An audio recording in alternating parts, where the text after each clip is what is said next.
मुख्यमंत्री ठाकुर सुखविंदर सिंह सुक्खू ने आज बिलासपुर के मंडी भराड़ी स्थित गोविंद सागर झील में जल क्रीड़ा गतिविधियों का शुभारंभ किया। क्षेत्र में पर्यटन गतिविधियों को नए आयाम प्रदान करते हुए यहां cruise, shikara ride, houseboat, hi-tech motor boat, jet skis और वाटर स्कूटर गतिविधियों को शुरू किया गया है। इस अवसर पर उन्होंने कहा कि इन गतिविधियों से पर्यटन को बढ़ावा मिलने के साथ साथ स्थानीय युवाओं को रोजगार और स्वरोजगार के अवसर उपलब्ध होंगे। बिलासपुर को पर्यटन स्थल के रूप में उभारने के लिए मुख्यमंत्री ने कहा कि धार्मिक, ग्रामीण और इको पर्यटन के साथ साथ जल आधारित गतिविधियों को प्रोत्साहित कर बिलासपुर को केरल और गोवा की तर्ज पर आकर्षक पर्यटन स्थल के रूप में विकसित किया जा रहा है। उन्होंने कहा कि प्रदेश सरकार के बहुआयामी प्रयासों के फलस्वरूप क्षेत्र में पर्यटकों की संख्या में वृद्धि होगी, जिससे क्षेत्र की आर्थिक और भी अधिक विकास होगा। मुख्यमंत्री ने कहा कि बिलासपुर जिला प्रशासन को कोल डैम जलाशय पर क्रूज और शिकारा संबंधी गतिविधियां शुरू करने के लिए निविदा प्रक्रिया शुरू करने के निर्देश दिए गए हैं। इस महत्वाकांक्षी परियोजना के तहत बिलासपुर जिले के हरनोड़ा से शिमला जिला के तत्तापानी तक 30 किलोमीटर का एक सुंदर क्रूज मार्ग विकसित किया जाएगा। ये जल मार्ग पर्यटकों को एक अविस्मरणीय यात्रा का अनुभव प्रदान करेगा।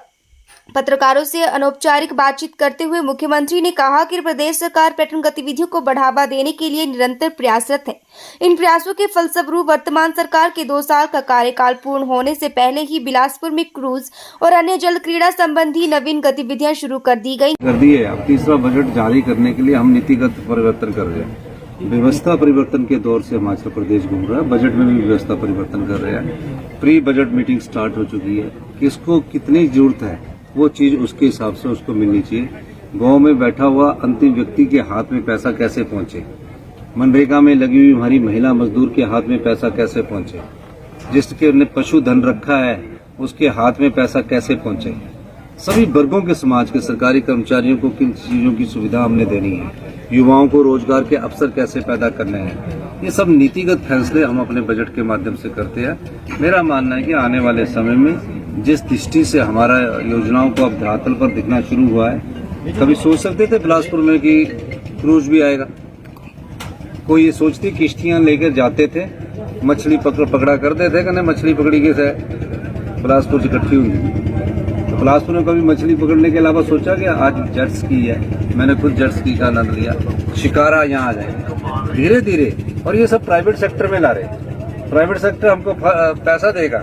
हम चाहेंगे कि प्राइवेट सेक्टर इसमें बहुत अधिक इन्वेस्टमेंट करे।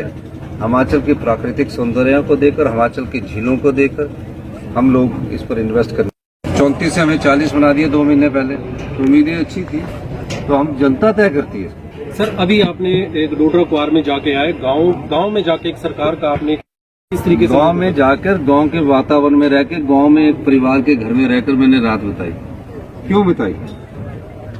मुख्यमंत्री के नाते मैं जाकर ये देखना चाहता था। वैसे मैं गांव से ही हूँ, हमारे माता पिता अभी भी मदर हमारे गांव में रहते हैं, पारिवारिक हमारा किसान से आते हैं। देखना चाहते हैं कि क्या उनके साथ सुविधा पहुंची है कि नहीं पहुंची है। और मैं आज कह सकता हूँ कि वहाँ अब जल्दी ही जो काला पानी के नाम से जाना जाता था, अधिकतम सुविधाएं वहाँ प्रदान की जाएगी। हम स्पीति में हिमाचल डे बनाया। स्पीति में लाइट की समस्या थी।